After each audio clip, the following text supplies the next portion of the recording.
Not looking at you. Oh. All right. All right, we'll go. Okay, to start at 6:20. I got 6. Oh, you got 6, right? All right. All right, call the February 12th school board meeting to order. We'll start with the pledge of allegiance. Allegiance to the flag of the United States of America and to the republic for which it stands, one nation, under God, indivisible, with liberty and justice for all. All right, thank you everybody for coming tonight. We got a standing room only. I think last time we had one person in here. All right, we'll start with the agenda. Can I get a motion to approve the agenda? So moved. Do we have a second? Any discussion on the agenda items?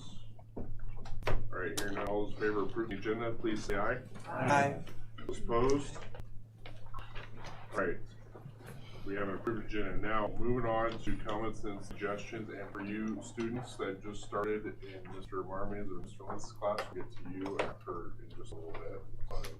Pleased to see several of you here. This is probably the largest group we've had this early in the semester, so way to be overachievers. All right, so right now we have public comment, suggestions for anybody that wants to speak to the board. Again, we have 3 minutes. That you can speak to us. There will be no real back and forth unless it's something that we can easily take care of here, but usually it's just for us to listen to the public. So is there anybody here in the room that would like to speak to the board before I embarrass the students? All right.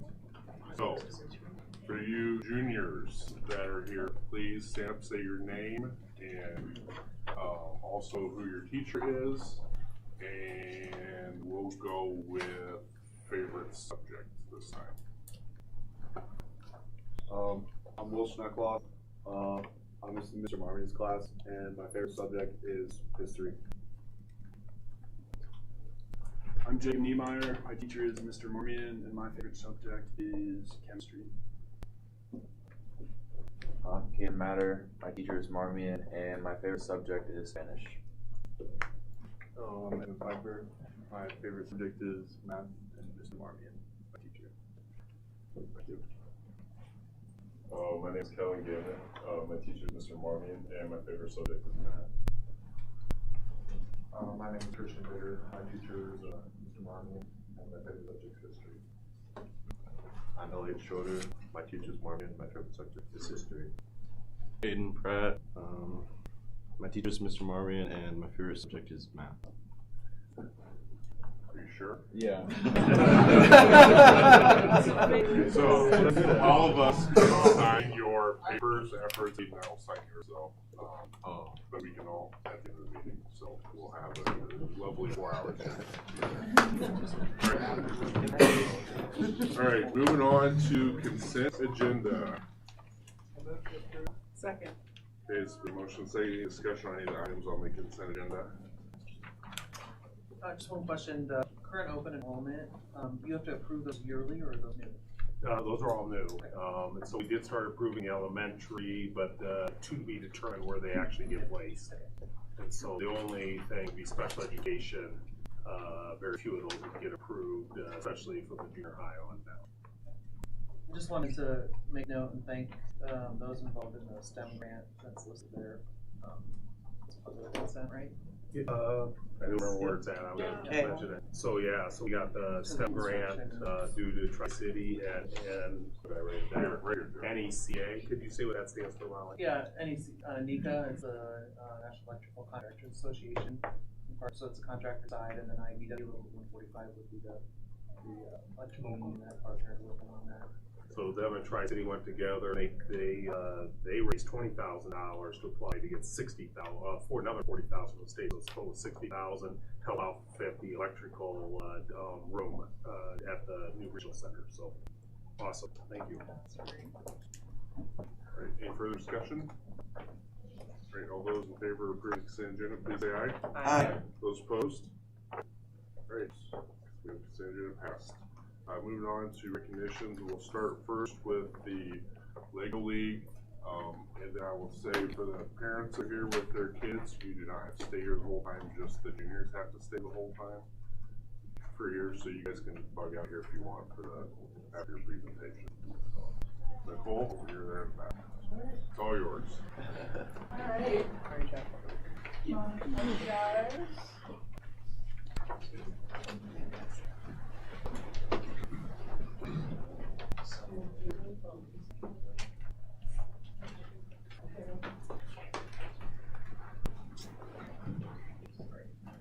So this is the new North Scott Junior High Lego League team, and I'm gonna have them go through and introduce themselves real quick. And I'm gonna have them scoot over here so that you can see everybody as they say their names. I'm Max on Arsenal. I'm Graham McCready. I'm Jackson Carter. I'm Colton Gaines. I'm Ben Bosman. I'm Green Cleveland. I'm Sebastian Jones. And we have one kiddo that was not able to be here with us tonight, Liam Cunahan, who is also an integral part of this team, so I want to make sure that he is recognized. The kids are going to be presenting to you this evening a project that they worked on from basically the beginning of September, culminating in a regional competition at the Putnam Museum, for which they won the Innovation Project Award. And with that, I will leave it to Matt, and I'm going to sneak over here, since I'm not part of the presentation. Hello, we are Team 21338 and this is our project at NSVRC. Our project is an NSVRC, an acronym for the North Scott Virtual Reality Concert. Imagine you have autism or another sensory issue. You would like to attend a concert, but you can't due to the fact that lights or other things are causing you to interrupt that experience and making it unpleasant. You'd be able to use a VR app that we create, causing you to change certain things in the concert to make it more enjoyable for your personality. And make you feel like you're in a concert, but you'd be at the safety of your own home. Imagine the VR headsets of today with some improvements. Much of the technology already exists, so we would use the existing technology to improve it. The technology that already exists that we would be using are VR headsets, a 360 camera, and 3D spatial sound. This invention will provide opportunities for some of lifetime concerts. That can include people's sensory processing issues, anxiety, autism, and foster programs. The combination will include warmer light controls, sound quality adjustment, and equipment we can from maximum for an optimum experience. When Dr. Grant pulls into the open lot. So this app does not exist in the design or make it. We will have to use JavaScript to program the app. This app will give you the ability to choose the concepts of your favorite artists, just like Oculus app that requires the app to choose the content. And the app will be available on all platforms. This app will be able to work in a venue setting or in a personal setting like at home. It'll be compatible with all VRs, not just the Quest 2s or any of them. If it is at a venue, it will be monitored by a game master who may be able to control the concert depending on what you do. It would open a family setting due to the fact that multiple people can enjoy this together. And this app is purely futuristic and it's just basic concept. The VR headset makes the concert more immersive and enhances the experience. It helps make a concert more realistic and interactive. You can get under anything in concert to attend. Being able to lower or turn off any lights can help people that are light sensitive. And then being able to lower the sound can help people that are sound sensitive. And then the accessibility just with the acting to the app. According to Michael Elliott from VR Ventures, we need a 360 camera to film the concert. The camera would need to be placed towards the center front so it could film from the best view. And then it would need to be about 10 feet up. The audio picked up from the microphones would be imported into the app that we develop. That way, we know what is in our library. If user-created content were to be uploaded to our website, our moderators would check it. The audio would be imported into our website via Python and extracted from the mics. In a live event, there might be a lag, so the moderator can pick up anything that must be edited to enhance the experience. The user would have the choice to turn off the audience applause or turn them down. So we need to be able to swap them throughout multiple microphones spread out between the concert. 3D spatial recording will be using binaural microphones. The microphones will be positioned with the camera to ensure an authentic audio experience. To be immersed in the concert, our customer would need earbuds or headphones to make them feel like that they are actually in the concert. You can adjust the sound in the concert to whatever your preferences are, so that way you can enjoy the sound and experience. And then special thanks to our experts, Michael Elliott from VR Ventures, Jody Brotherton, a special education teacher at Northside Junior High, Kim Ranson, a parent of 2 teen children with autism, her sons who use noise-canceling headphones in loud situations, Kathy Polson, a parent of a child with a traumatic brain injury, and then Grant Polson, an adult with a traumatic brain injury, for whom concerts can be too loud and lights could potentially cause seizures. And this is a really, really quick, simplified thing of our code. For the robot. Yeah, for the robot. And the robot. Alright, so, I'm the head coach, but I had some really amazing parent volunteers this year. Ken Mullenkamp, who's standing in the back here, and his wife Carrie. And then also some amazing kids from the high school robotics team that came over and helped out. Cora, would you please stand kiddo? Cora Van Orisveld and Lucas Miller, who was not able to be here.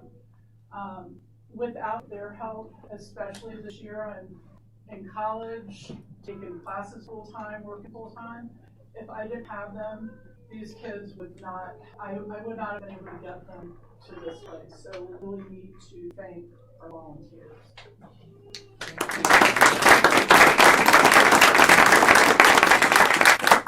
Any questions from the board? What exactly did it take to win that award, the Innovation Award? Can you give a kind of a brief synopsis, you guys? What they were looking for you to win? That's phenomenal. Part of the things they were looking for is just overall something that makes it different. And especially we had a theme this year, it was the arts and our city, I believe. Arts, entertainment. And so that they were looking for something directly into that. And then also they have a grading rubric that and you try and meet higher the standards, and the higher you get, the more likely you are to win the award. They were also looking throughout the entire match, throughout the entire competition, for mainly how you interacted with the other players. Ah, good. Some of the kids are wearing bracelets. You want to go ahead and share those with?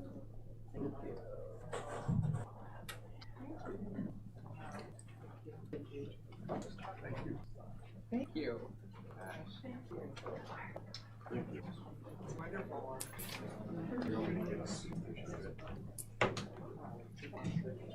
So if nobody else has another, I have one. So we have a very large team, and you guys did a great job presenting. It's not the easiest thing to come in and present to a bunch of people staring at you. Well, and not only that, they last did this presentation to someone on it. So this is Yeah, I know we had to 2 months after reschedule the fact. because of weather. Oh, yeah. Just 2 months after the fact as well. So one question I have for you guys. I'm sure you all got along well and all had the same exact idea from the start, right?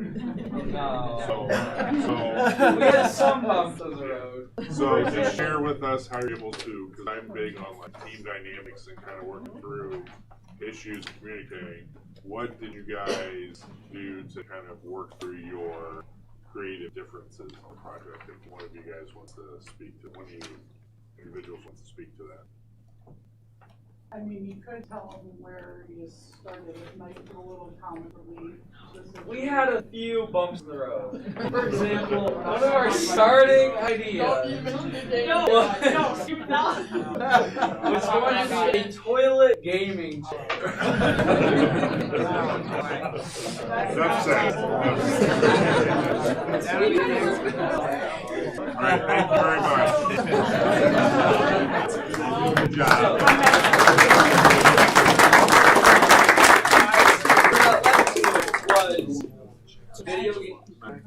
The video games to scratching video games off the board, having some more back to the drawing board.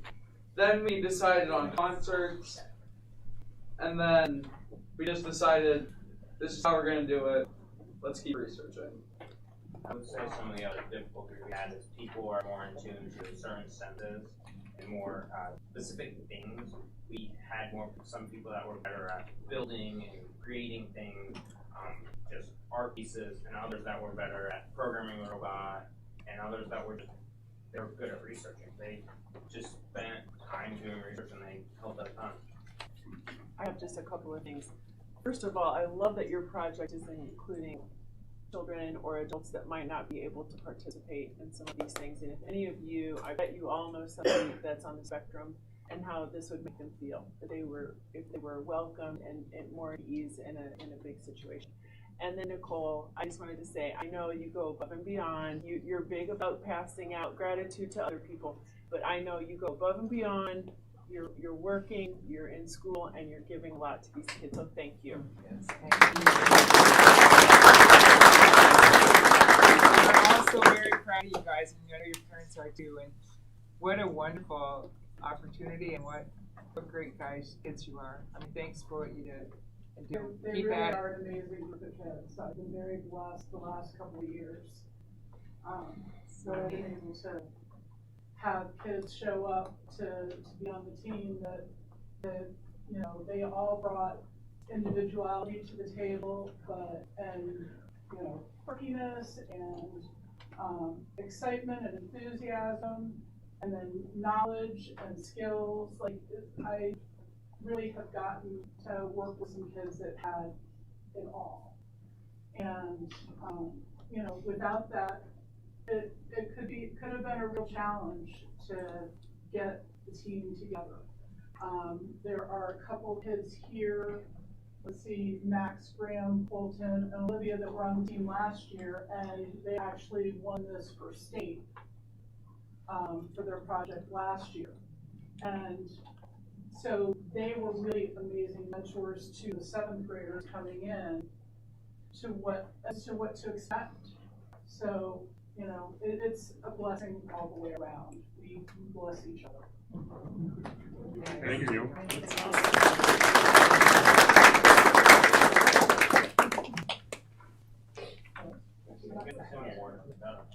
Who's coming back next year? Well, most of those.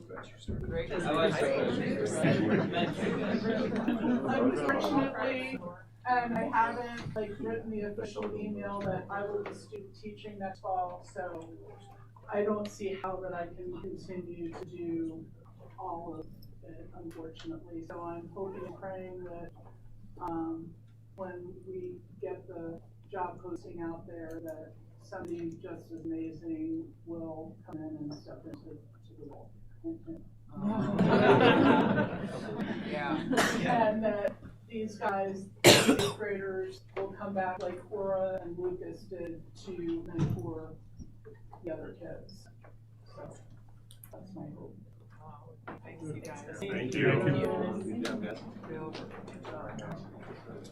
All right, Joni, I'll wait for them to get out.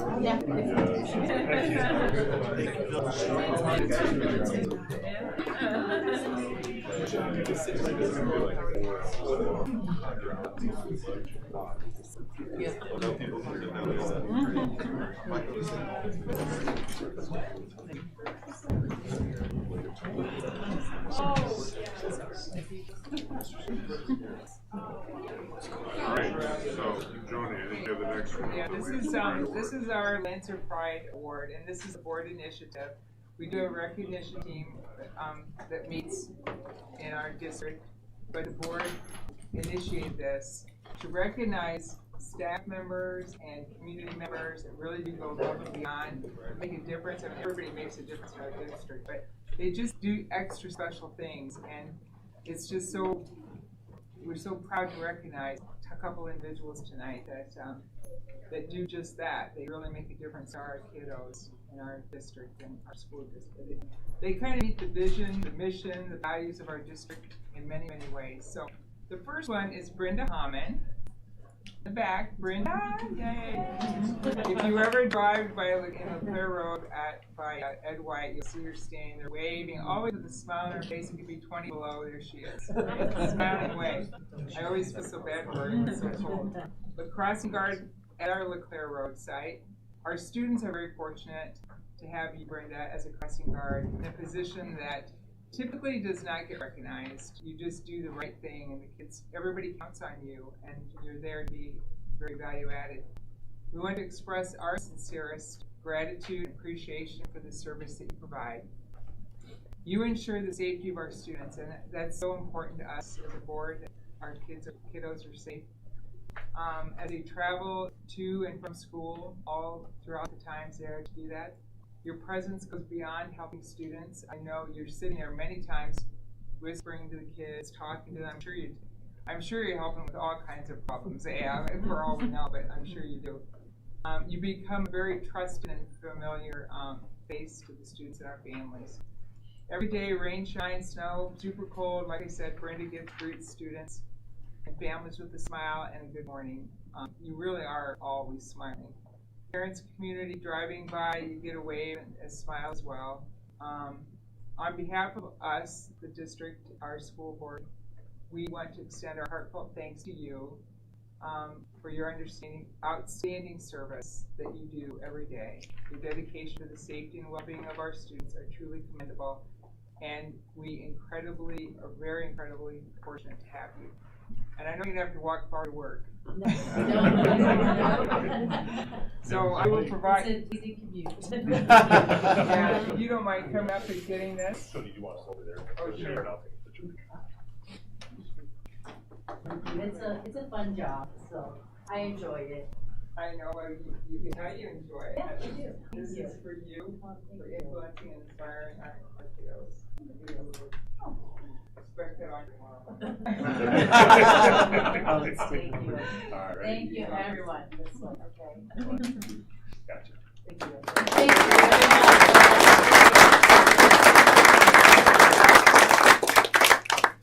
for all you do. Okay, the next wonderful individual that is very well deserving of this is Laura Jacobson, and she's an Ed White instructional coach. Laura has consistently gone above and beyond in her commitment to North Scott students of the Ed White facility and all the staff.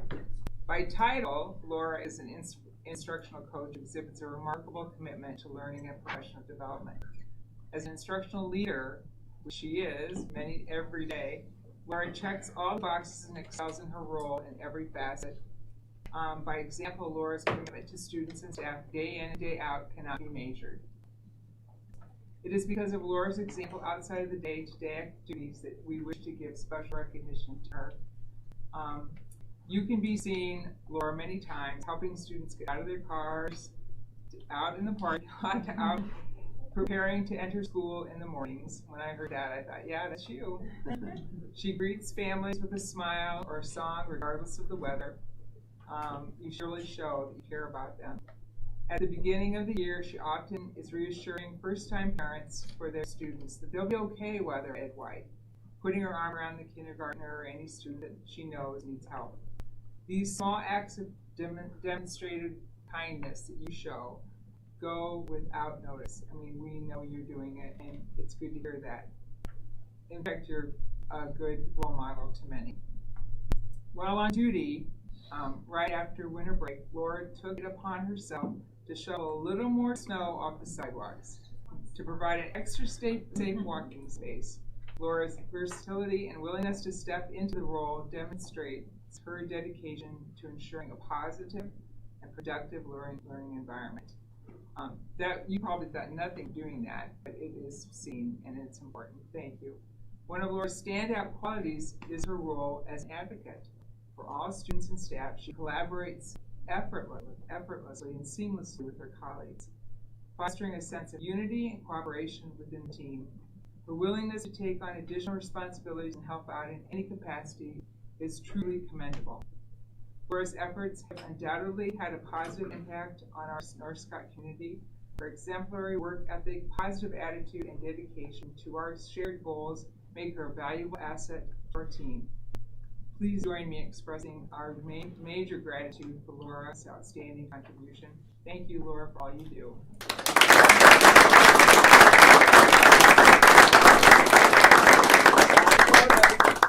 Our long summer, but it's worth saying. Oh, wait. Gotcha. Sweetie. Thanks, Laura. Anybody else want to say anything? I would just say, having been able to work with Laura a little bit as an administrator and going to our curriculum cabinets and going at White and so forth, I know she puts 150% into her job and really wants all kids to excel and all teachers to excel. So I want to say thank you for everything that you Have a do. great team. Great team. Good job. Thanks, Brenda. Both for you do for our school. Yeah. Yes, thanks, Brenda. Thanks And for Brenda, being- it's always nice to wave at Yeah. you. They did finally get that cement poured, right? So you My don't- beach is gone. Oh. Well, you guys don't have to stay. You got an award, not a punishment. Thank you very Love much. you guys. Thank you. Oh, thanks, yeah. Bye-bye. Moving on to the Siesta Honor Orchestra, Joe. Yeah, we had 8 students accepted in the Southeastern Iowa String Teacher Association Honor Orchestra at North High School. They accepted the students are Zeke Skiles, violin, Kristen Kepi, violin, Reese Hubner, violin, Madison Warner, viola, Olivia Eulicamp, cello, thank you. Holly Hill, violin, Alan Owen, violin, Charlie Connor, viola. Viola. I got the names right. These students will have the opportunity to audition at state level, so congratulations to them.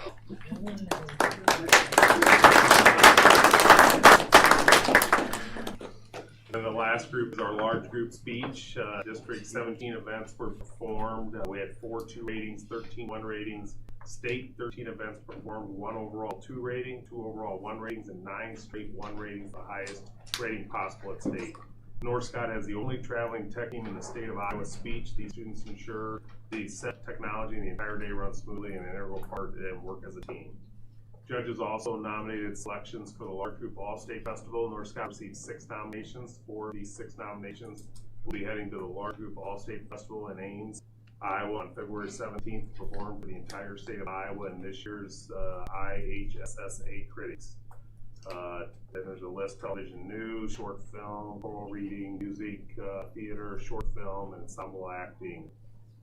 All state qualifying students: Nora Glover, Gabby Anderson, Jack McCarthy, Bren Raddick, Robert Palmer, Jax Martin, Maya Kelsey, Hannah Nelson, Lola Johnson, Colin Minard, Thomas McCarthy, Caleb Strom, Amber Bushall, Maddox Lamb, Isaiah Serrero, Hannah Nuna, Charlotte Mann, Caitlin Nepper, Maddie Bruns, Area Webb, is that right? Webb, Eva Lubin, Ryan, how do you say that? Ryan, thank you. Lasher, Bella Cerez, Madeline Logson, Addison Greer, Kyra Jackson, and Riley Johnson. And then the spec are the speech tech students: is Aiden Kelsey, Aiden Colbert, Hope Harrison, Aiden Chezik, and Abby Harrison. So congratulations to all those students.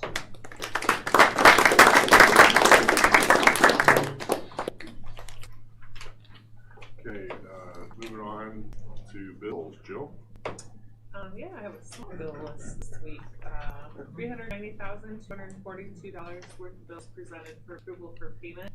Highlights include Tiffman Scenic Studios for $3,000. That was for an auditorium safety and maintenance rigging inspection. I'm taking after Joe.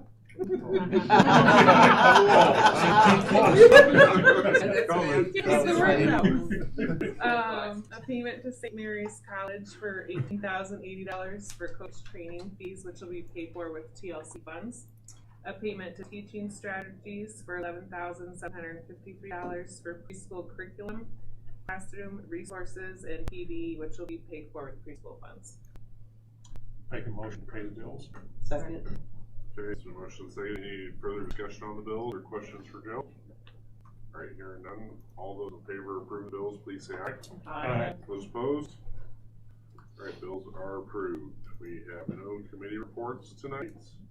And moving on to, we have our junior high music department that is here tonight. So the floor is yours.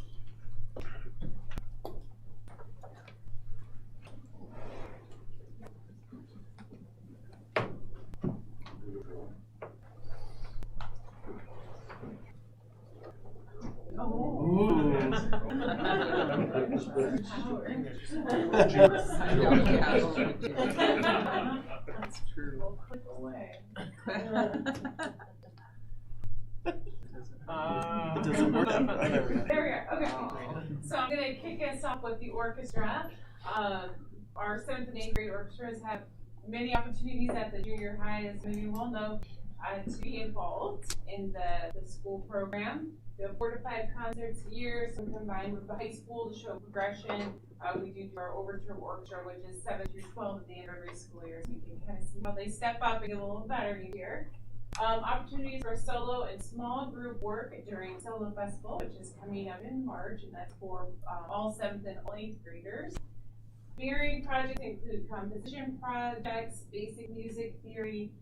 We make sure that they also have a good education of different composers from the past and just very well-rounded overall, and as also performing artists that are popular right now. Group lessons, Mr. Lorenzen, who cannot be here tonight, he's helping the August dance students, but we will still teach lessons at the junior high, and those students are put in groups in both 7th and 8th grade. They're given the opportunity to kind of further their skills, work on those ensemble skills. The Quad City Symphony Orchestra has also partnered with us. They come in, work as a guest, and then has guests come in as well. They've been phenomenal. We've had a lot of students from the North Sky District be a part of the youth symphony ensembles, so that's been very encouraging for us to have them play at a high enough level that they can be involved in those ensembles. We have several honor orchestras that the students have been involved in already this year. The Iowa Junior Honor Orchestra, which is the all-state group, and the CISA Honor Orchestra, which you just heard about, and that has got snowed out, but it's rescheduled, so we're excited for that. And then ISTA, which is held at Wartburg College, which is the state level for that as well. So our students have really been enjoying the orchestra this year, and now you'll hear from another. So in the junior high band, we currently have a total of 199 students enrolled in 7th and 8th grade bands, so it's 2 of the largest bands we've had in the last several years. We have 4 curricular concert bands, 2 sections of 7th grade band and 2 sections of 8th grade band. We also have a curricular jazz band that meets every other day for students who just need more band in their lives. We also offer the Boost Extension Band. We take that in many different forms. Currently, 7th and 8th graders working together on a combined piece of music that we'll be performing in March at our 7-12 band concert. Sometimes they work on small ensembles when they do Christmas carols in the hallway before winter break, or if they're working individually on their solos for Solo Festival. We also do pull-out lessons for individualized instruction. 7th graders have small group lessons. 8th graders get a half-period lesson of individual lessons. And we have 4 to 5 concerts per year, along with the Solo Festival. And the students have a lot of opportunities to participate in honor bands as well. We have the SIVA Honor Band, which we recently had 10 students accepted for. The St. Ambrose Honor Band in the fall, Young Musicians Honor Band, which is this Saturday. This coming Saturday, we'll have 5 7th graders come up to Cedar Rapids. And then we do the Coe College Honor Band in April. We try to get a variety of students to participate in those honor bands. The St. Ambrose Young Musicians and Co-College, or what we call a paper audition. So students come to us with their interest for those groups and their personal accolades, and we try to basically sell them to the organizers of the honor band to say, this kid's great, you definitely want them. The SEBA honor band is by audition, so those are by far our top students, the really hard workers who are accepted for that one. And some of the pictures here are our honor band students working with some of our guest artists from the QCSO that come to visit, our combined rehearsals, and just some other shenanigans. Is that like Mr. Jones is a Sure guest? is. He made a cameo at our fall concert playing cowbell on a piece called More Cowbell. So that was his grand musical debut. He did great. Forced retirement.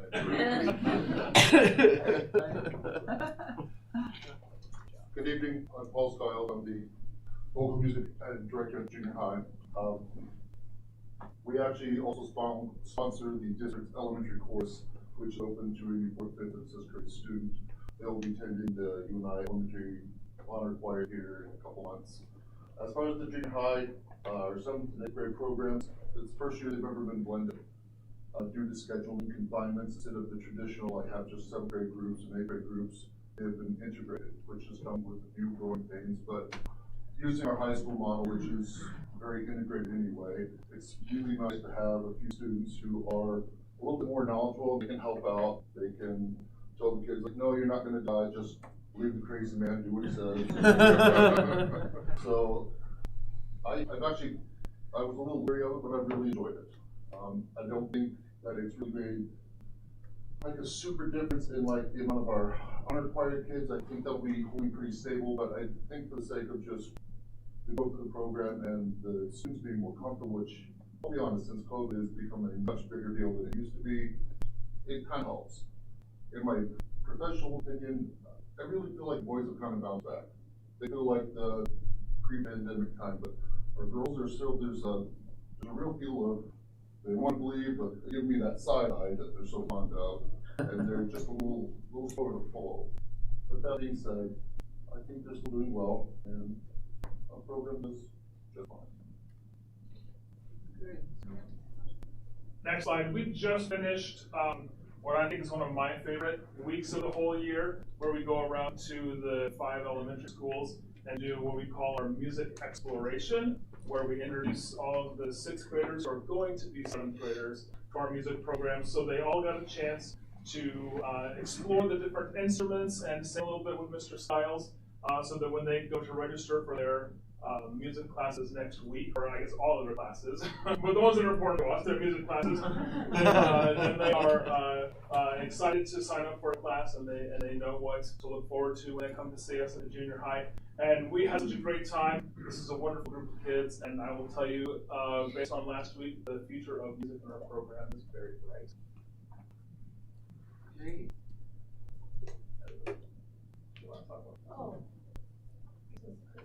Oh, I sure do. This is a slide from Mrs. Bogus, who is our tech director for our junior high musical. What you'll see over there, they're working on some of the sets and some of the props for our upcoming musical, The Adventures of Toad and Frog. Put it on the calendar, folks. We have about 17 to 70 students that are helping out.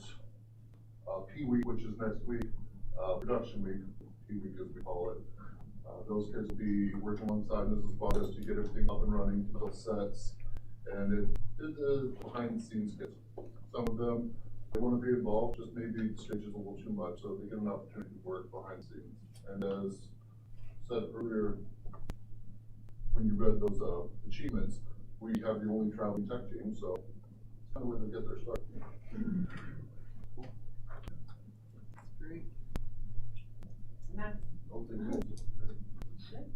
Any questions?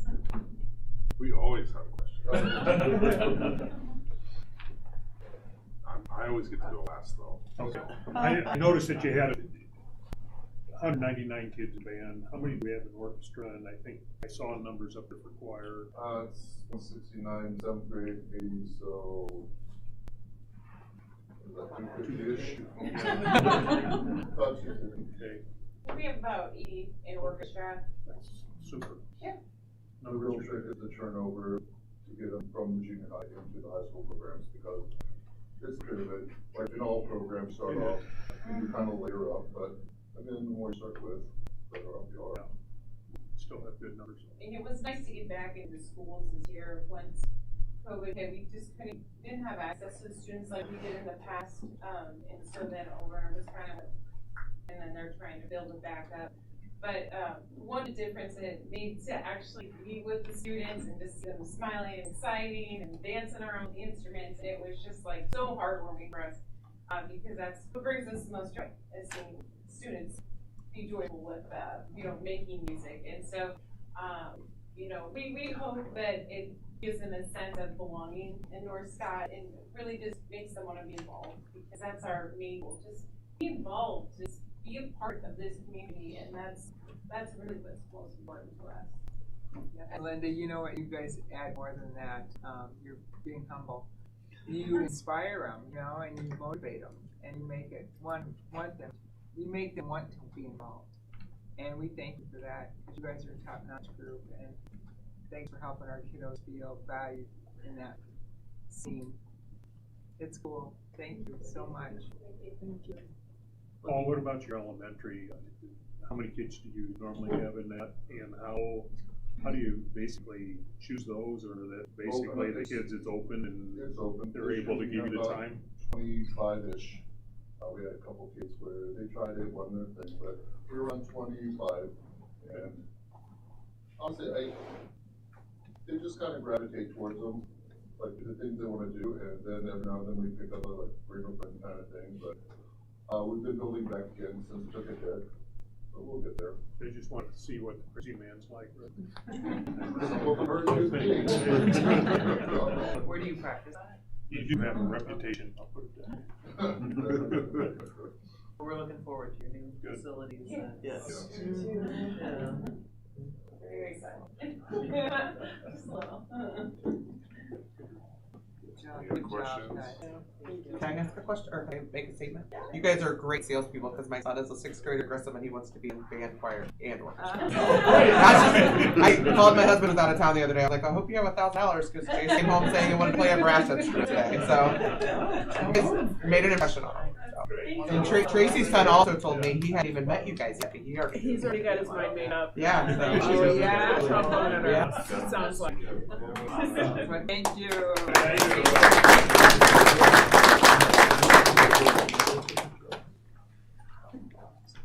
Next up, we have admin reports. I think we're missing a couple due to some concerts and stuff. So, Tim's on his way. One of you can talk slowly, I guess. So, Kyle, you want to start us off? Sure. And I actually was gonna plug as well, the junior high music visit last week was a big highlight for all our 6th graders. Like, it was just really fun. I went in when they were testing instruments the whole time, and it was nonstop noise, but also nonstop smiles. So we were really happy to get the junior high music department over. At Grissom, we have had a focus on gratitude as something that we've been doing throughout the whole school. And so in our most recent activity, we read the book about filling other people's buckets and talked about what that means to do nice things for other. And then we also, all the students were writing kindness letters and notes, and we've got a big display in the hallway with just all the different buckets of, nice things about everybody. And so just ways to, pump people up and, say thank you and do nice things for them. So it's been something we've been working on throughout the whole school, and it's just kind of fun to see it, from, kindergarten all the way up through 6th grade, students just expressing that gratitude to not just each other, but also the staff at our building too. Great, thank you. Carrie? At White, just kind of want to highlight, last Tuesday we had our kindergarten and 1st grade music program, and to watch where they start, to have 150 roughly students on stage for the finale as 5, 6, and 7-year-olds is pretty amazing. So kind of wanted to give credit. Mrs. Hart, and she has a student teacher, Ms. Preuss, from Augustana. They just did a phenomenal job, and the kids, it was great to watch them. Chad? Yeah, there's a couple of different things listed up there. I did want to publicly thank a couple people. So we had our PTO bingo night, and I was set to be the MC for it. And setting up, my son ran into the pole at the community center, so I ended up in the ER just getting stitches. So I wanted to thank Missy Huff. She's a parent in our building. She helped actually do the caller for us that night. And our secretary, Mrs. Dingbaum, she kind of filled in my place. So those two kind of helped out and kept the event moving, and I felt terrible, but not as bad as my son. How many stitches? 7. Oh, yeah. What? Yeah. 3 hours, 7 stitches, and a few $100 later. Doctor on the van line doesn't do anything for you there. What's that? Doctor on the van line. Not on that one, no. Not on that one. So luckily, the ER doctor, Eldridge family. Thank you, Chad. James? Top that one. Top that one. I'm a mandatory reporter, Chad. No, February 1st, we had our incoming 9th grade orientation, which just seems crazy to me that, you know, we're already at that time planning for next year. But it's an exciting time as well. It's a little bit different than what we've done in the past. Usually this leads off everything else, but we've actually been working with our upperclassmen first. This is our last group, so trying to, if we need to hire staff, you know, give us a little more time with the teacher shortage. And then the other thing I wanted to point out was just meet, again, our FFA got to meet with the governor. And I thought, you know, in a day and age where there's a lot of things happening right now with like AAA and that sort of thing, and our kids get to be right there in the week with it. So. All right. Well, our music department was here highlighting, and I was actually going to share, we had all the 6th graders come over to the school and see our students perform to kind of sell the different opportunities that they have. But you saw the group, they're passionate, they go above and beyond all the time for the kids. And so I'm going to shift down to the sports. North Scott Press did a nice job of covering our first home swim meet. We had a lot of firsts going on. First home swim meet, first girls wrestling season, all great stuff. We had over, I think it was like 150 student athletes for the winter season. So you take that, music, kids are involved, and so that's the goal. So it's been a busy but fun time at the junior high. Great. Thank you, Chad. Yep. Heather? I just wanted to talk about the Special Ed Advisory Committee. The last time we met, we have some new members on there, and they had some great ideas. April 3rd is our next meeting, and we're inviting just anybody that has questions about special education, students with IEPs. It's going to be a time for parents to just talk to other parents and help each other through the process. So if you have anybody that has questions, they can reach out to me. Otherwise, April 3rd, it'll be here at Central Office. It'll be the next advisory committee. So that's kind of good, because at that committee we kind of get fresh blood and some fresh ideas on there. So, what time? What time? It's 5. 5. Ooh, they hit me. Sorry. I know. Like, he's like, hey, what time do we meet? At 5 o'clock. 5 to 6. And we'll probably have, you know, little treats or something, some snacks of some sort. Make everybody happy with food. Other than that, the 19th is our next PE day and our special ed, where we're going to talk about the continuum of services that we have at North Scott and ensure that all of our teachers understand that continuum, so we can better serve our students as they transition, especially from preschool to kindergarten, elementary to junior high, and junior high to high school. Cool. So our last curriculum cabinet meeting was canceled due to the snow day, but the admin team did meet, and we. Joe didn't make you come in anyway? Well, we met, yeah. The coaches and the board members were not there, so, but the admin team did meet that day. We've been working on our assessment system and our leadership lens. So anyway, we just worked on getting better aligned with our K-12 assessment system. So got some grade levels and teachers trying it out yet this spring, and we'll roll into that next fall. I'm excited about that. Thank you. Last but not least, Tim, you did come in, so I wanted to give you the opportunity to update on. Oh, the pre-K 5 through first grade music program was just absolutely fantastic. Anytime our music teacher can get about 150 little kids on the stage and they all come off smiling yet, it was awesome. So that was absolutely fun to just see those kids out there singing and moving and grooving, and it's just fun to see those relationships being built and the love of music being developed at such a young level. So that was just fun. So that's why I'm just coming in. Nice. Oh, and also our Lego team competed. They did amazing. They won the Rising Star Award for their presentation. So when they were back meeting with the judges and just how they presented their information, that's what they were awarded that certificate for of Rising Star. So just how well they did in a group. So it was fun. Who coached him? That would be Rachel Squires. Yep. I just want to say, you reminded me, Tim, with the concert, kudos. I was dropping a kid off for a basketball game or something, and I just realized, like, the concert was releasing, basketball game was going on, like, facilities are always packed, and kudos to your team, Joe, and everybody from you down to, janitors and everybody running the school. I mean, it goes off smoothly, and we don't have any fender benders in the parking lots or anything like that. It seems to be a well-oiled machine. Thank you.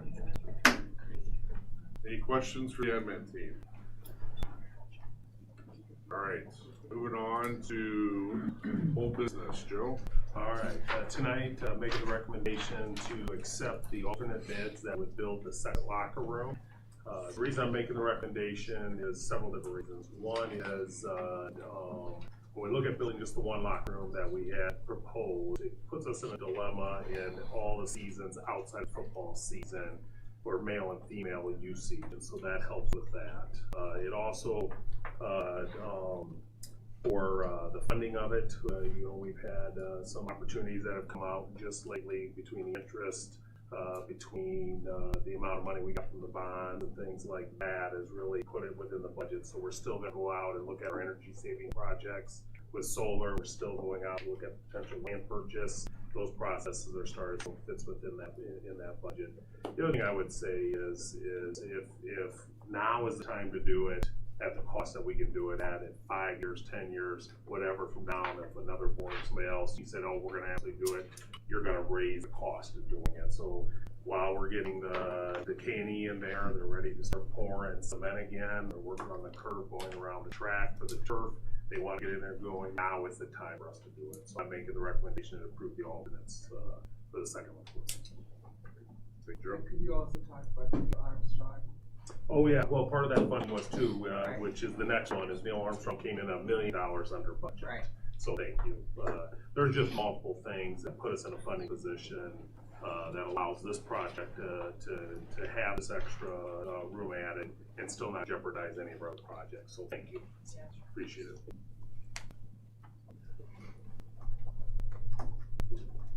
I'll entertain a motion. I make a motion. I second. Okay, it's been motion seconded. Any discussion on this one? I would like to make some discussion on this. I think that when we saw the vision of 2025, we had went out for save money, geo bonds, and basically 45 million. Come to find out that it's actually more than that we're getting because of the interest in the way the financing has occurred. I know that I was not really all that supportive of the RIC and going as large as it was, because I was concerned about the finances of the other 5 projects that we had.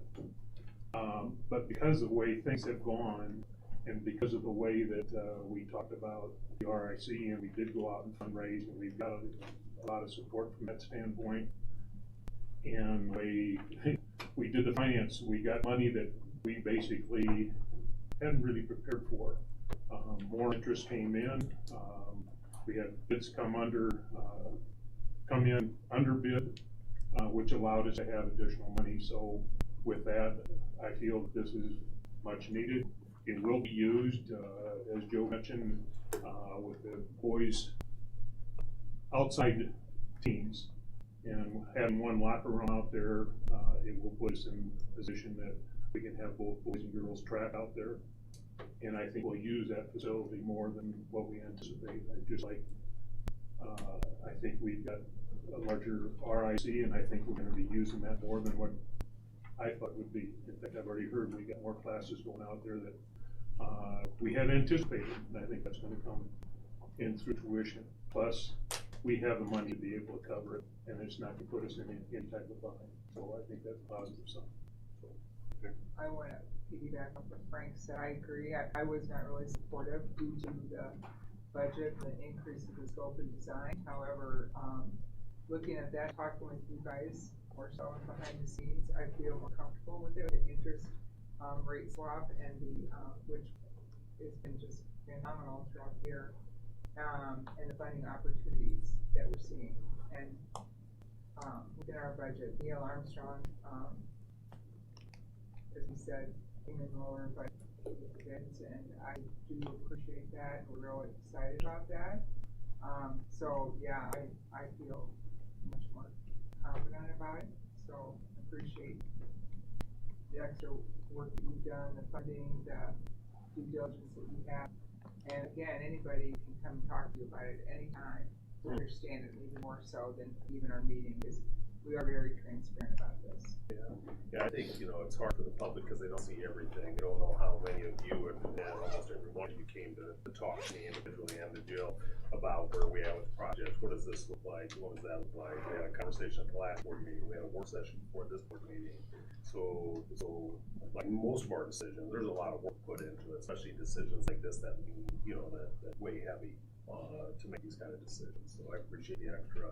And I just know the public in general doesn't see all of that. They don't get the opportunity, or they, work session was open, they could have, but they don't have the individual meetings that I get with all of you. So I thank you for the work that you put in to come to this kind of decision. And I would just like to stress that this additional locker room is not going to come at an expense to another part of the stadium, including the track. Correct. That would be redone as well, so there should be enough funding to cover all of it. Just in addition to what others have said too, I think one of the things when we went out to bond with a couple things were on the docket, like putting solar on and land purchase for 10 plus years. I think the solar basically frees up money in our general fund, which is what we pay salaries with. So what we saw tonight and before this is that appears that there's going to be money there for that, which is questionable. In fact, I didn't think it was going to be done when we first started this, about a year and a half ago. So I think that's really exciting that we are, have that opportunity and possibility as well, even with all the changes. And then I think something you mentioned, Jill, that others, the public may not know, is that we have to spend this money for the bonds within 2 years. And it has to be spent on the projects that we when we voted on to sell the bonds on those specific projects. So it's not like we could put it in the bank for 5 years from now, etc. And so Jill's done a great job. Joni mentioned about interest and everything like that. So it's I think it's a great place to be. Yeah, I echo what everybody said too. What I said in the work session in the past too. These are good problems to have, but Joe, credit to your team and Jill too for working with this Vision 2025 to get to this point where we're not on the flip side of this where we're money short. So I appreciate some of us may not like having the conversations we've had personally, but these are good problems to have where we're kind of being able to further improve our projects and make them better, not just looking now, but looking 20 years down the road too. So I appreciate your team doing that. So. Any other comments or any discussion on this one? All right, all those in favor of approving the second locker room for stadium, please say aye. Aye. Those opposed? All right, that passes. Thank you very much, everybody. Like Joe said, for everybody's time and effort to make sure we make the correct decision on that. All right, moving on to new business. Joe, I believe you're going to do the truck here. I am. Teresa had a conflict that came up at the last minute, wasn't going to be here. I added this on for a discussion item only. One is for you to hear where we're at with Chop Care, how it connects potentially to Friday early outs, and changes that we're going to have to make, both from a financial standpoint, but also a community service standpoint. So, again, this is just introducing it. There was no action item because we want people to hear about it ahead of time. And so the report she put together, the financial update, the second one, just really shows where our revenue is not keeping up with our expenses. And we're probably during COVID through now, this is consistent. And even these numbers, 22 isn't a good revenue year for us in expenses. So she's good here. This chart's only comparing just the 1 year, and it already has not been good. If it wasn't for the federal loans for childcare during COVID, we would have to either make these changes sooner than this, or we probably would be in the business of providing before and after school care for it. And so, just to clarify, Joe, on this, we were trending kind of this way before COVID. Correct. So we really just paused our. And so this has been a long time coming for us for it. The next one just kind of shows our usage at the buildings, but this is where our model isn't working. So when you go to that chart, you can see who pays by the week and then who pays by the day. We're the only organization, we have been for years, that did drop-in services. The dilemma now with drop-in services is pay by the day, right? If you show up, you pay. If you don't show up, you don't pay. Everybody else is, if you want to use our care, you pay all 5 days, whether you come all 5 days or not. Because A, you need revenue. You're also taking away slots, and this is the community portion. We have parents who are talking all the time about there's not enough before and after school care.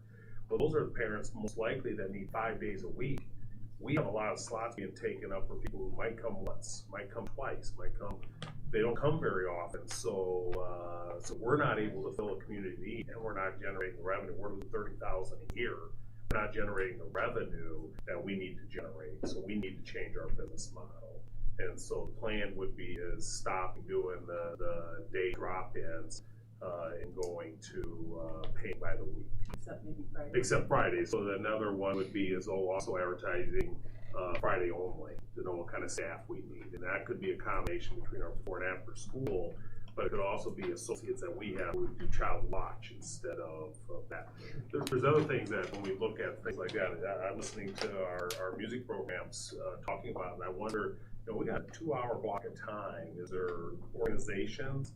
Is there students? Could somebody other than our teachers be providing like lessons on that 2-hour enrichment and other things? So we're looking into a lot of, I know the Y is looking into a program being implemented that could be selected for those 2 hours next year. So we're going to work with different organizations and things like that. Is how can we provide enrichment or even extra help, tutoring and stuff on those 2 hours. And so we'll look at it, but we'll also advertise too as who Friday only selection potential for that.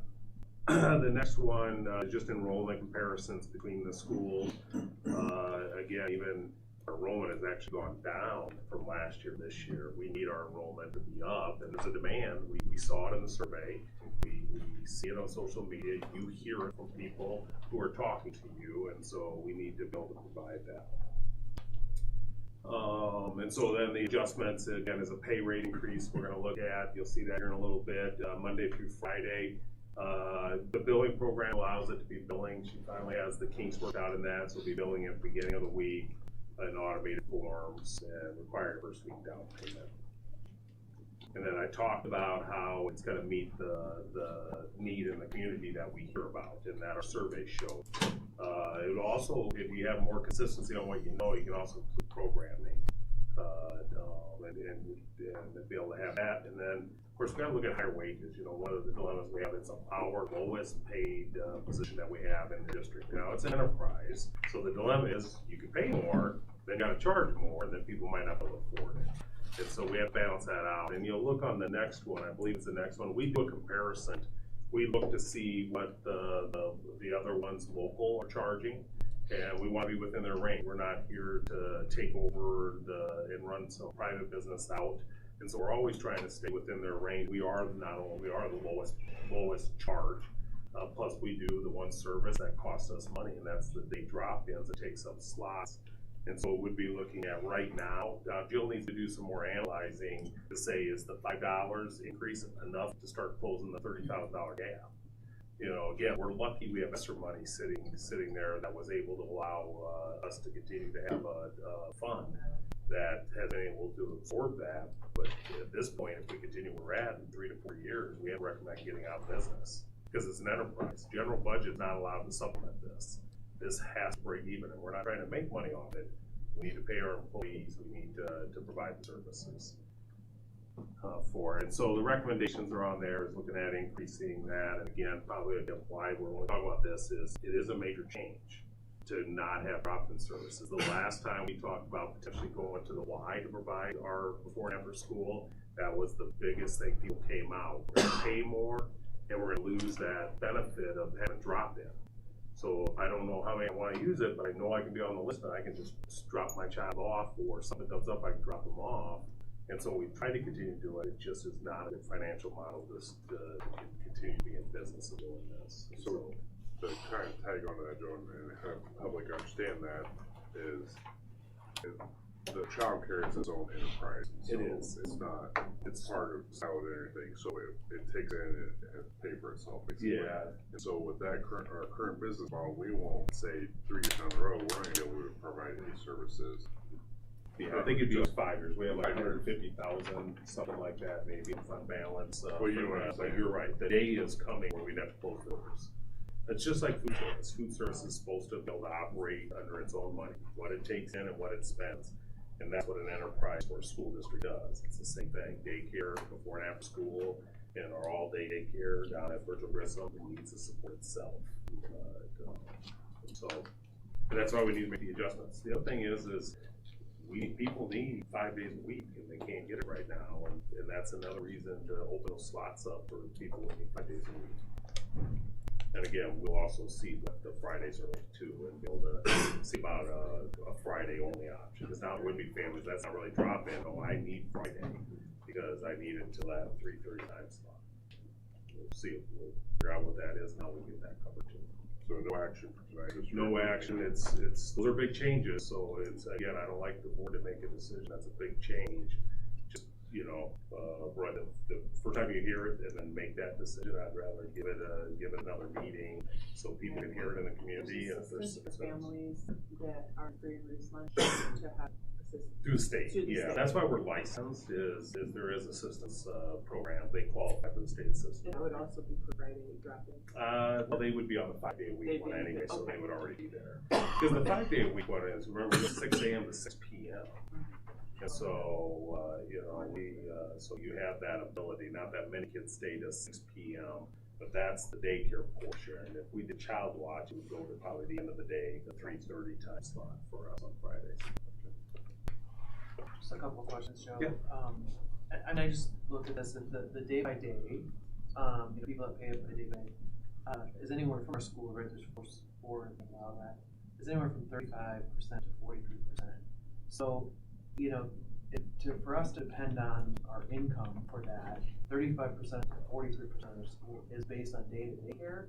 I don't think that's tough to do, right? Like you wouldn't run take a job, right, where 35 to 43% of the time maybe you got paid that day, maybe you didn't, so I think just looking at those numbers, it's a pretty high amount. And the enrollment from last year to this year was like 152, but down about 20%.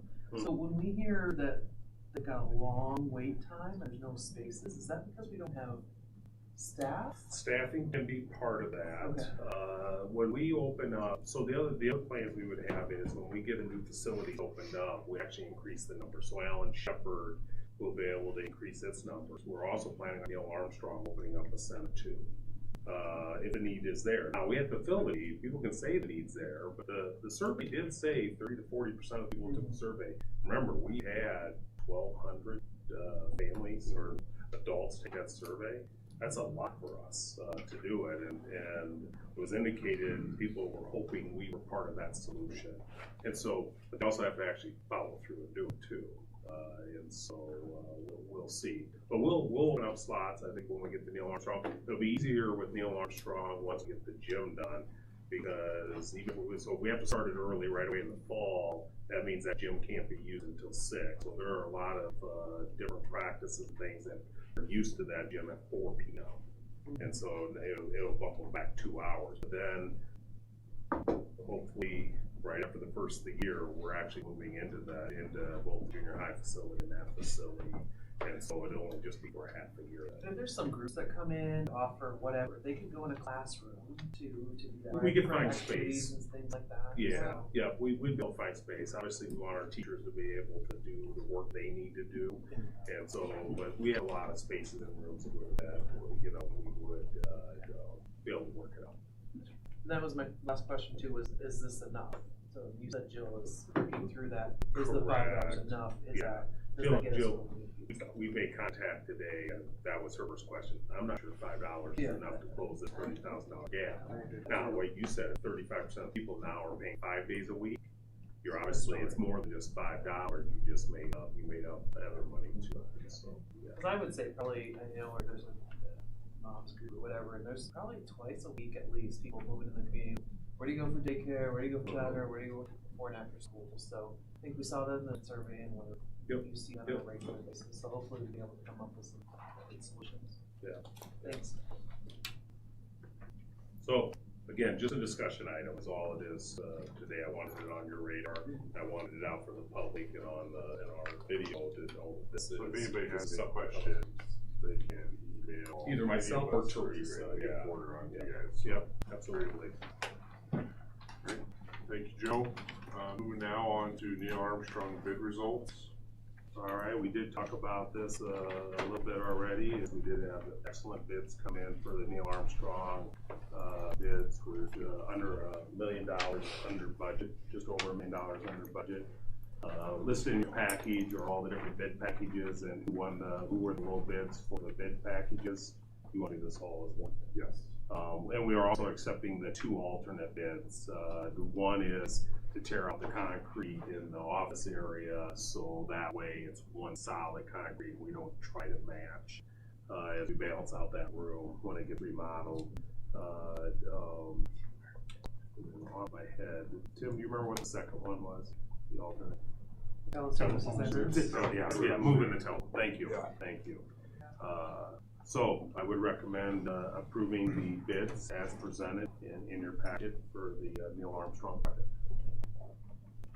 Make a motion to accept the bids for Neil Armstrong edition with alternate 1 and 2. Okay, so motion seconded. Any further discussion on this?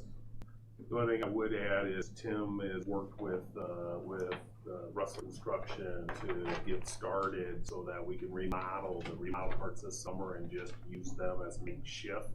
And then the plan would be by second semester, the entire project would be complete. January 18th is the date they have that it's slated to be completed. So. Can you say that? Yeah. January 18th. His daughter is also going to be going to Neil Armstrong this year, so I'm like, hey, this is actually good. and the junior That may come up. That might help with that too. Yeah. This project and the junior high are very similar in the fact that we have when we start remodeling, we need that space, and so the timelines. They're going to do everything they can to really push and to get these timelines done. And we're making a accommodation. The junior high is going to vacate the band room, like 2 weeks after the last concert. So then they can start tearing out that band room even when they at the end of the school year, so that it'll be put back together. Band will use it when it's done as an orchestra room until the band room is complete outside, but same kind of time frame. So we appreciate working. The principals work with the contractors, and Russell will really push it hard to get these timelines done. So a year from now, we could have all of the Vision 25 projects completed. So that's kind of exciting. I think that we're just a year away or so. Just want to thank Rob and Russell for getting you guys bringing multiple bids for us. So thanks again for doing that. I didn't see him over there. Here, Rob's on the phone actually as the bids are coming in because they knew who committed, right? They've done their homework, and when a bid isn't showing up, they're on the phone going, hey, are you on your way? Are you bidding? And sometimes they'd say this, and we really looked at it, or we couldn't actually, a lot of times we couldn't get the bid button. I know we lost one bid because of that, and we did have one person came in 2 minutes late for it, but Russell has done a phenomenal job, really out there to make sure we get multiple bids on all of our projects, and obviously this one came in really good for us. 341 days too. We're counting. Put one of those like peel off. Any further discussion on the alarm? Good news. All right, all those in favor of approving Neil Armstrong to be done by January 8th? Sorry, no, just approving the bids. Please say aye. Aye. Those opposed? All right, they're approved. All right, moving on to this is the annual we have to do this, right? It is. We do it annually. This is the third year we have shared Scott Rosenfeld's position with Bennett. Again, it's 20% his contract, one day a week, or when they call, really, as needed. And we also receive weighted students for this too. And so it's been a real win for us. He's been able to help out their district, and so I would recommend approving the contract again for 2024-25. So moved. Second. Move and second. Any further discussion on this? Pretty much the same. It's nothing's very changed. much Nope. changed. Nope. It's the minimum contract you can have to get weighted students. It has to be at least 20%, so that's what it is. It's a win-win. Yes. Yep. Very good for us. All right, all those in favor of approving the Bennett Building Maintenance Shared Agreement for next school year, please say aye. Aye. Those opposed? All right, that passes. Moving on to the budget guarantee resolution. Joe? Yes, I've started working on our budget for FY25, and school districts are guaranteed to get 1% above regular program money than they got in the prior year. So cost per pupil times enrollment. Unfortunately, our October count enrollment went down, and I know SSA has not been set yet, but I think the odds of getting 4% probably aren't that great. So the Iowa Department of Management has actually asked districts to go ahead and pass this resolution. It goes on file with them, so we can levy property taxes to make sure we get that 1%. If for some reason we get more new money than we think, we'll pull it out and we would not levy those property taxes. So I don't want you to think we would if we didn't need to. But essentially I'm asking the board to approve a levy for the tax for next year for the regular program budget adjustment as allowed under the Code of Iowa. Thank you, Joe. Make that motion. Second. The motion is seconded. I guess, Joe, I do have one question on this. So this is kind of tied, is this tied into all the reporting that has to be done with the property taxes and everything else that they've talked about? Yeah. Yeah. And then if SSA changes, are we gonna have to go through the whole resolution process again, or are we just gonna have to amend? So I won't file anything. Well, the budget isn't due until the end of April now. Sure. This part. This is just one very small piece of it that I have rights to edit within the file. If we would have to approve a budget before the state has set SSA or answered any of our budget questions, we would want to do it at the highest property tax rate, so there might be some unknowns. But then once all the new laws pass, the Department of Management will adjust our budget on the back side. It will come back to what we need it to be at the end. I just don't want to have like us being the way of you doing everything. No. Thank you. So what would happen if we didn't do this? Well, you wouldn't get the money. Okay. If you do not I'm do just saying. it, you cannot get the 101%. Okay. Yeah, so it is required to do that. Yep. Thank you. And I would think we would want all the money in the general fund we can get. Yes. Well, Frankie, Stephanie, you're going to Down the Hill tomorrow, so maybe you can work that out. Carrie. You got a couple hours. Okay, yeah. Thanks, It's Joe. all right. Figure it out. Yeah. We've digressed. All right. Are we hearing anything about when they're gonna pass it? Cause their 30 days was Thursday, right? Yeah, the 30 days is Yeah. gone. The Senate passed, or the Senate put out of the committee that they would just set it sometime this session. This week is funnel week, and this is gonna be part of my report, but this week is funnel week, and so anything that doesn't make it out of committee technically is dead. So we should see work picking up. What I heard Saturday at the forum was it sounded like 2.5, the governor's proposal is going to be it, because there is, I think, a lot of support to raise the minimum teacher salary. And so when you think of the 2.5 plus the 98 million potential coming schools, it's like a 5% increase. And the understanding, at least from Gary Moore, who I talked to, is 2.5 would probably pass, knowing that that other one's going to pass. So good chance it's going to be 2.5 SSA, but there's also a really good chance that there's going to be more funding to raise minimum teacher salary. And so they look at those two things going together. Any other discussion points or questions on this one? All right, hearing none, all those in favor of approving the budget guarantee resolution, please say aye. Aye. Those opposed? All right, that's passed. Moving on to policy committee recommendations. It's the first Just the first readings, so no action tonight. Most of the changes are language changes due to either law changes. I did put out a couple just to highlight as you look through them. Plus 600, 800 series are all being reviewed. Remember, we review 20% every year for it. 503.8 and 503R1, that's the new discipline that's required by law. So those are new policies that you would see in your packet. 607.3 and 607.3R1 is just the start. It's new AI to deal with the AI coming into schools. And then 705.2, because of our bonds, one of the things that we said we would do is pass a bond disclosure policy. And so that's why that one, the new policy force, been added. And the rest of them have all been adjusted due to the law changes last year. Any questions for Joe on these? Yes. If you have for now, give me a call. You have now until the next meeting before we actually approve These are all policies. changes that basically have been recommended from the state.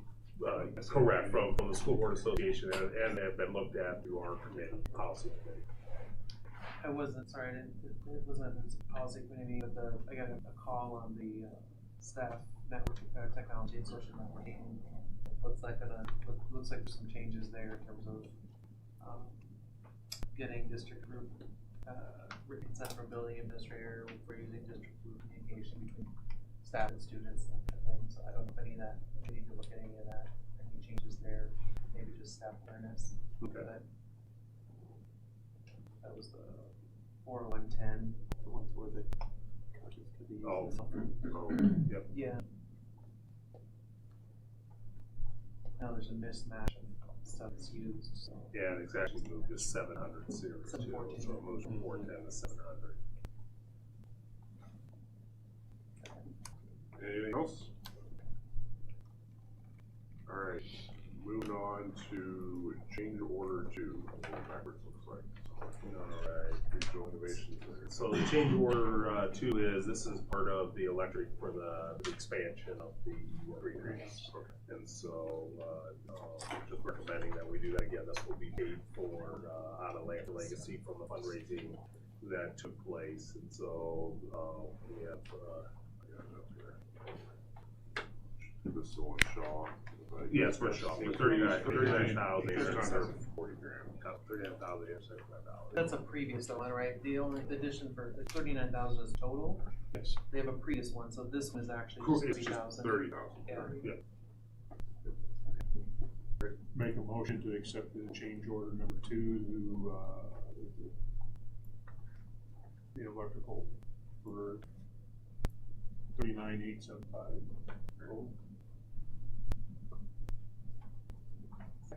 Alright, so motion say, any further discussion on this one? Alright, all those in favor of approving the change order to Shaw Electric, please say aye. Aye. Those opposed? Alright, that was approved. Now on to change order 1. Yeah, so this was for the Rapid Food Service Contract and Design. We went to order the hoods that were in the design, and since we designed it, the fire marshal for the state of Iowa has determined that any K-12 system that puts in any type of hood for any stove must have a fire suppressant system. So it was over 8,000 per stove. Well, we have 10 stoves, so it's $82,705 in order to meet the new code. When was that new code put in? I guess my question is, why wasn't that? Why didn't the architect see that when they put it in? Yeah, so it wasn't. It was a letter directed to the manufacturers that was put out, and so it's just an interpretation of code. And so when we designed it, it wasn't there. But when we went to order it, they said, no, we can't sell you these anymore because this is what the fire marshal directive has been given to us at all K-12. So we checked, even checked to say, well, did it could it be, they do have in apartments where if a fire starts, it melts it and it puts out the fire. It has to be on there too, yeah, an expensive fire suppressant system. So you're going to set a policy just to send it to the manufacturer. Correct, you're right, yeah. So. And that just comes out of contingency. It comes out of contingency, yes, yep. Alright, I'll entertain a motion. Make a motion to accept the alternate bid for the stove hoods for $82,705. Okay, so the motion say any further discussion? Alright, all those in favor of approving the hood change order, please say aye. Aye. Those opposed? Or passed. Alright, superintendent's report, Joe. All right, so the enrollment report's in there. I'm going to add, though, we are moving on to get collecting our kindergarten and registration numbers so we can start calculating for next year. What night is kindergarten night? 28. 28, okay. They all answer the same. February 28th, right? Correct, Yeah. February 28th. So it's a different night than typical kindergarten roundup. That will really help us start doing it. We did start again, I said earlier, approving all open enrollment, but elementary, we won't know where they're placed until we know our numbers for next year. And so that process has started. Next up is Vision 25, Alan Shepard, hopefully done in April. It's really coming down to the terrazzo floor, the walk-through building. Much of the stuff is completed now. They did run a amp test, I don't know what you call it, meter test on the building, just to ensure that we can electrify everything but the kitchen. And so you haven't heard, did you? Don, I talked to Don this morning and it didn't sound good, so. Okay. So Might we be might look October. for other, because we don't get our switch panel, Vision switch gear 32, until October. 22. So. All right, so Lancer Stadium. So who was the electrical engineer on that told us that we could do it? That was the question I asked. I know it was brought up We were a told. year ago. We were told, I don't I need think to, it can work. but that's a little frustrating. Anyway, move on. Hold on. So Lancer Stadium, if you've been by there, the current concession restroom is under a major gutting, so it's gonna be converted over. I did see today they're digging around the track, they'll pour the curb. I know they were waiting tonight for our decision, so they'll start pouring the foundation, so that work taking place. And at the welding, the same thing's happening, they're digging out, they've got the storm sewer put in, and they'll start pouring the foundations to the new addition there. Junior high and Neil Armstrong slated to start in March. Obviously, this weather's been phenomenal, no frost in the ground, so we're getting started earlier on things than we would have anticipated. The regional center, if you've been by there, the walls are up and now they're putting the roof on. Once the roof is done, they will dry it out and start pouring concrete on the inside, so that's exciting. And then the wrestling will start next week. That's the other project. I know it's separate really from Vision 25, but the contract will put out this week. They are meeting with their subcontractors. I think this week there is, there's nobody from out there. I'm looking for no reason. They'll have a construction meeting this week and then get started hopefully next week. So that's exciting. And then tomorrow is Day on the Hill. I know several of you are going. Shane's going to drive. We're here at 6 a.m. Again, SSA has not been really talked about. That's just what we're hearing. AA bill, Senate and the House are doing their own bills, so maybe you'll hear something on where they're at with the AA bill. There's some other bills though that both probably we don't like, but some we do. One that came out from the governor's office last week would be more money would follow open enrollment students. Obviously, if we have a significant amount of open enrollment students coming in, we could gain another $2,000 per kid. If a bill like that would go through, that's an additional $400,000 revenue for us next year. And so anything like that would be a big benefit to our district. So if you hear things, money-wise, or if they would help with the equity, if they would put $5 to $10 towards the equity, that's us. We're one of the lowest school districts per student. So anything like that would be big benefits. So even though we're down kids, if we look at money coming in for raising minimum salary, if we have to look at more open enrollment money, those would all be windfalls for our district. That would help us as we try to figure out how to age our staff and the salary schedules and raises and stuff for next year. So, but thank you for everybody that's going tomorrow. I know it's a long day, leaving at 6. You probably get back 6 or 7 o'clock tomorrow night. So and Heather's going too. Right? We'll do that. Heather and Shane. That's all public forum, spring break, just a reminder, March 11th through 15th. There's no school, and the public forums, the next one's April 3rd, will be here in this room. It'll be a virtual session. We'll be using the chat function on the YouTube channel. People will be able to type in their questions, or we'll do that just like we did before. So we'll be here. Yeah, our board will be in this room, and then we'll be doing it, same thing we did. Yeah, 7 years ago. Yep. Because Heather, your session is right before that here, from 5 to 6, and then we'll be here from 6 to 7. Oh, April 3rd? Yep. Yeah. There we go. We have to move your meeting. Timing. And then April 9th, we'll be at the Parkview Homeowner Association building at 6 p.m. Thank you, Joe. Any questions for Joe? All right, moving on to board comment and correspondence. Anybody have anything? All right. I had the opportunity to go to Neil Armstrong and see the 100-day throw confetti at the end of the day. Was that last Friday? Yeah. I think it was last yes, Friday. a week. We could go Friday. We go Friday. That was pretty crazy. Tons of fun. The kids are excited about it, and it's all working with numbers and number sense. So And there's they a cleaned up connection after to it. themselves. And yes, after the confetti, it's a great life lesson. Clean up after ourselves. And it was great to see a lot of people at the cake auction on, it was probably one of our smaller ones, but we had a good turnout on Friday night as well for that. All right, thank you very much. I'll entertain one more motion. Motion to adjourn. Second. All right, motion seconded. All those in favor of adjourning, please say aye. Aye. All right, we're adjourned. Again, any one of us can sign your paper. Oh, yeah.